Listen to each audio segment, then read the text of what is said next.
Drury baseball playing the second day of a 4-game series out at Meadow Park. Before Game 1, Drury swimming head coach Brian Reynolds throwing out the first pitch, his men coming off their 8th consecutive national title while the women took second. The swimmers out on the new Panthers Sun section in left field taking in the action. On the mound, Austin Faulkner gets the ball for DU, jump to the top of the 5th. Peter Cunningham singles his way on, then he advances to second on a wild pitch, so it's 1-on-2 out for Joe Williams, and he singles up the middle to make it 1-0 Quincy. Drury trying to get it back in the bottom of the inning. Already 1 on after a walk to Alex Larkin. John Neal up in the 8 hole after a tough hitting effort Saturday. He smacks it past second, putting runners at the corners with 1 out. Next, Emilio Villanueva grounds into the fielder's choice. That scores the runner at third, and it's tied at 1.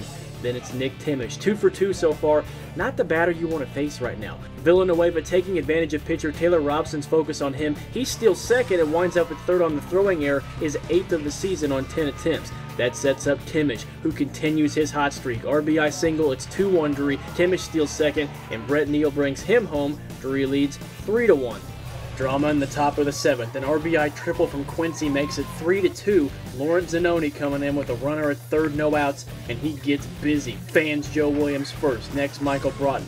We'll see ya. Zanoni sets down the middle of the lineup, and Drury takes game 1 3-2 after some pressure pitching from the junior. Oh boy. First thing that goes through your head, but after that, you just got to settle down, throw strikes, and hope your defense helps you out. But adrenaline gets going, it's real fun. That's what you live for.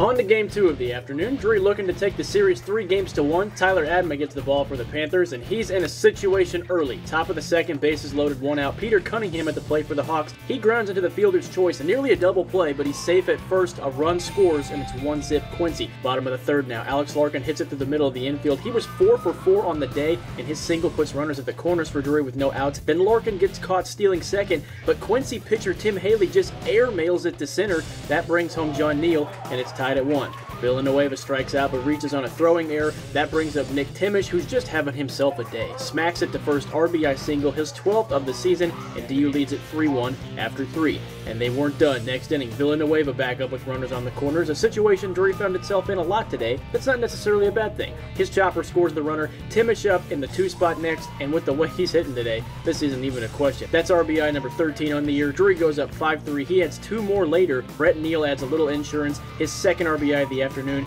He could feel the wind come out after that one. But Quincy rallies, bottom of the 8th, bases chuck, 2 outs, Drury up 11-8. Curran Collins hits it to center, looks like it might drop, but Matt Borg-Schulte's showing some glove. He saves at least 2 runs, and that'll do it. Drury with a big series win over Quincy, taking 3 games of 4, this game by the score of 11-8. Monster afternoons for Nick Thimesch and Alex Larkin, both players after the game. Oh, it's a big weekend. They're a good team, so I mean, 3 wins is pretty big going into conference. This is huge. This is one of the games, one of the weekends that we circled on our calendar. We were really getting up for this weekend, and it's huge to take 3 or 4 from these guys who are at the beginning of the weekend. We're at the top of the West. Well, here's the story of the whole weekend.